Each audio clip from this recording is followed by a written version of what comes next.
Huck Finn and his main man Tom Sawyer sitting fat after their last adventure. But now Huck gotta live with some crusty old widow who trying to civilize him. When Huck's boozed up daddy Pap swings into town, he snatches up Huck to live in his stuffy ass digs and tries to swipe all his cheddar. Sick of getting his ass whooped every time Pap sips too much of that crunk juice, Huck decides to fake his own murder and lay low on Jackson's Island while the law's patrolling. After chilling a couple of days on the island, Huck hooks up with Jim, a slave he knew from the hood, who done split after hearing his ass about to get sold. Since they both dug in the 5-0, they decided to team up and skip town. When our boys get separated, Huck finds himself at the fat crib of the Grangerfords, a family who've been beefing with another crew called the Shepherdsons for generations. These fools can't even remember why they busting caps in each other. And Huck straight flips when his boy Buck Grangerford gets iced over some bull. Then Huck and Jim rescue two shady thugs named the Duke and King as they running from the fuzz. These fools sliding from town to town straight hustling homies for their paper. Eventually, these shysters get real dirty and sell Jim to a bunch of plantation-owning crackers named the Phelps. Huck slides over to the Phelps spot to free Jim when a woman say, "Yo, what's up, Tom?" Tom? Turns out these cats are Tom Sawyer's aunt and uncle, and they think Huck is Tom. When Tom actually shows up, Tom tells Huck to play it cool, and Tom pretends to be his kid brother Sid. Tom comes up with a plan to bust him out like it's some kind of prison break, but just as they about to split, Tom gets capped in the leg, and Jim gets got again. Next morning, Tom all like, "Look, brah, Jim was actually a free man this whole time, so that escape plan, I was just playing."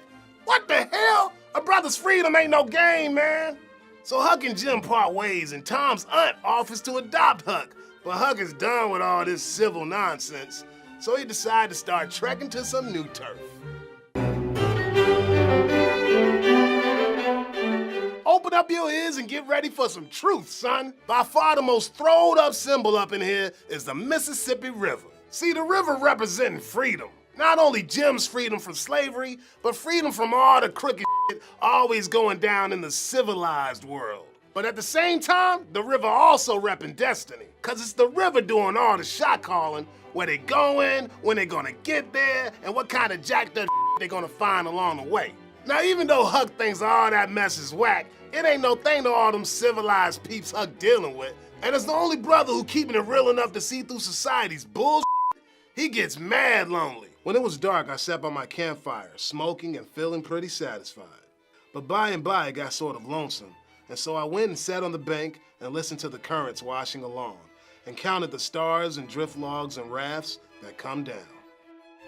Only when Huck gets to know Jim does he find someone he can chill with. And to Jim, ain't nobody ever had his back like Huck. That raft becomes the realest home Huck ever known. Cause when he on the shore, Huck seeing stupid go down on the reg. Hoods talking about glocking each other, families icing kids for no good reason, and his own daddy slapping them up. On the real, people can be dicks, man. And what's mad ironic is that even though Huck ain't educated, don't buy into none of that religious jive, and don't consider himself to be civilized, he the only cat who wise to all the backward-ass nonsense of a culture that accepts all this. And worst of all, slavery. So when Tom's aunt offers Huck a place to crash for good, he says, "Nah, shorty, I'm straight." Huck don't want to be a part of the civilized world. He'd rather take his chances and slide to a new spot where he can create a better one. And the first step to making it a better world is by hitting that subscribe button. Peace, my well-read boss.